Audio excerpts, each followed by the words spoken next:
Good afternoon, ladies and gentlemen, across Canada, around the United States of America, across the world, the universe. Welcome back to your favorite Angry Canadian, the most interesting man on the planet, on the 31st day of December 2020. That's it. A few more hours and we're done with this year. Boy, what a wake up it has been. And if I were to be asked, what's the biggest story? For me, the biggest story isn't the coronavirus. I mean, they've been predicting for a long time that we're going to have a pandemic. I mean, you see what Bill and Melinda Gates and the World Economic Forum and John Hopkins did that little tabletop exercise called Event 201. Just before this whole thing got going. No, for me, none of that is. For me, the biggest event of 2020 is how people were feared into surrender. Maybe I'm not putting it correctly, feared, but how people became so afraid that they surrendered freedom, liberty, rights, everything. I mean, you never would have imagined that in Western nations, people would abide by locking down. I know you worked hard to have your business and shut it down now. Shut it down. And your employees, whatever the hell you do with them, shut your business, stay at home. Oh, and if you're going to travel, there'll be roadblocks and you're going to have to show where you're going and why you're going. And this has become a communist Western takeover almost instantaneously, and the majority of people have surrendered. And 2021 will be much worse. A lot more. We're not out of this pandemic BS yet. You can bet that there's now this very fast-acting one, and there'll be more and more and more. We haven't even heard much about the South African or the Nigerian mutant virus. We just keep hearing about the one from the UK, but there's so many of them. We're going to be going through this month after month after month, and if you think the lockdown's been bad, first of all, they're going to make you take your vaccination. There's no ands, ifs, or buts. Do you want to work or not? You want to work, you have to be vaccinated. Do you want to travel? You want to get on an airplane and fly somewhere? You must be vaccinated.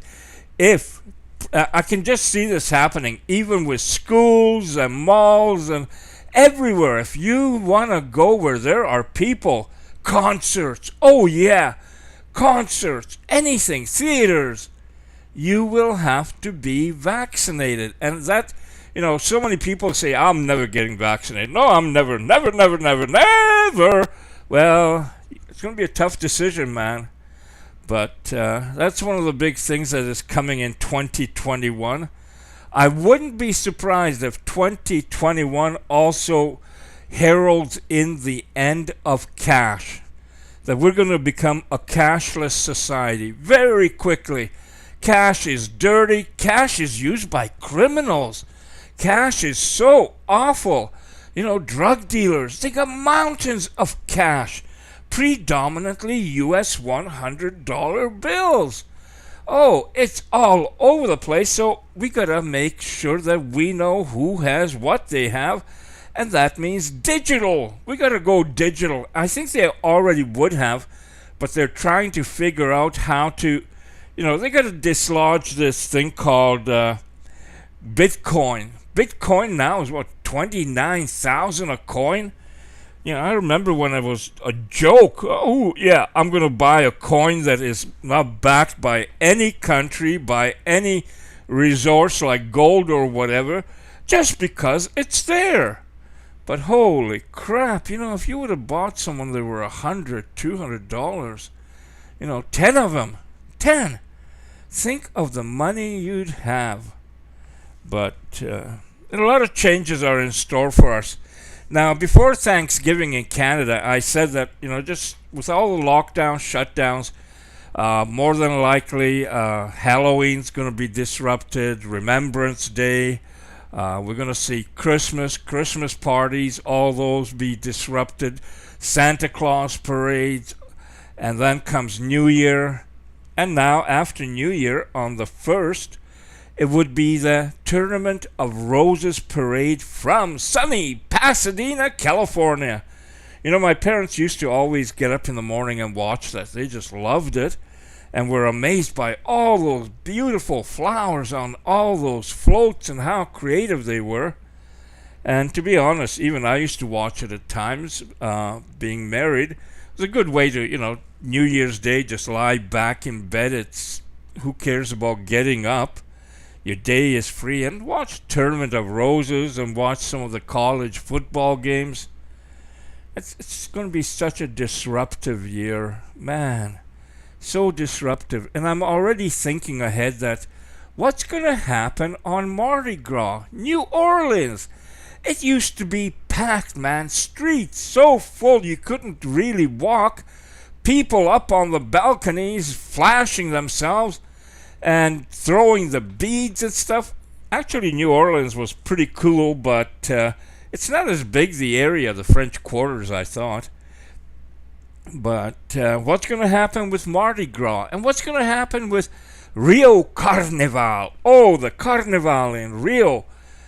All these things. If you think 2021 is time to go back to normal, just look ahead and think and see. Because this viruses, they're going to be using that on people to keep control. Keep them fearful, keep them under control.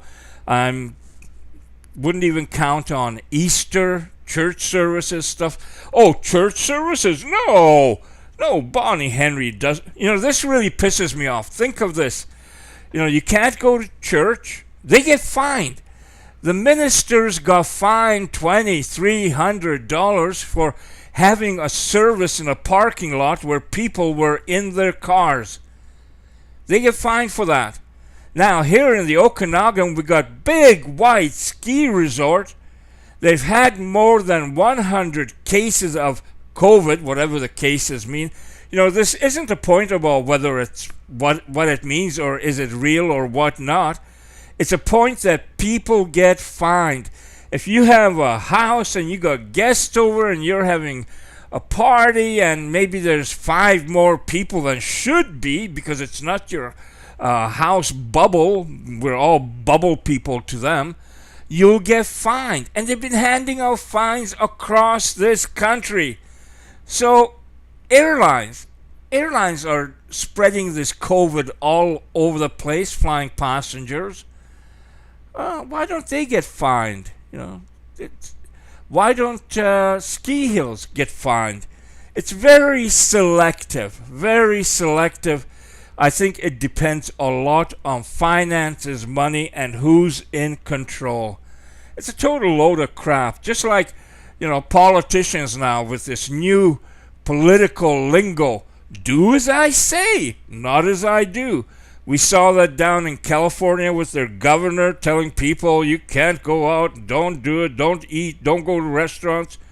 He went out and $20,000+ for the group of people spent at the restaurant. $20,000+.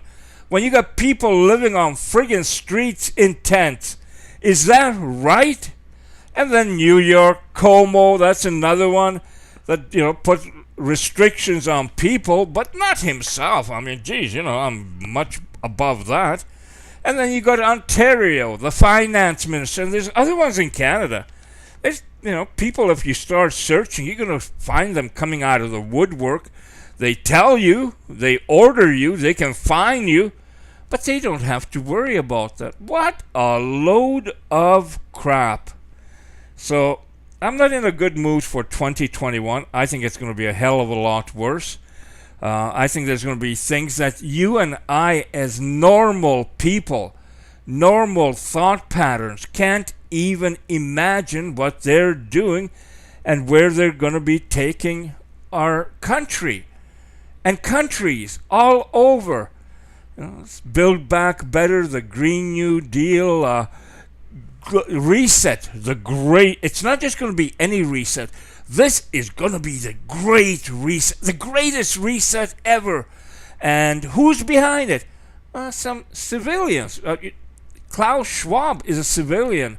George Soros is a civilian. These aren't politicians. They're not, leaders of countries or great warriors, whatever. They're a bunch of old farts who have decided that, and they decided this a long time ago, that they want to take over. And holy smokes, are they ever doing it? So, a lot of weird crap happening, and it's going to be more. So, stay tuned. Have a great New Year's Eve. In your bubble. Don't you dare get out of your bubble. Bubbleheads. Thank you. Have a great New Year, and I look forward to being back angrier.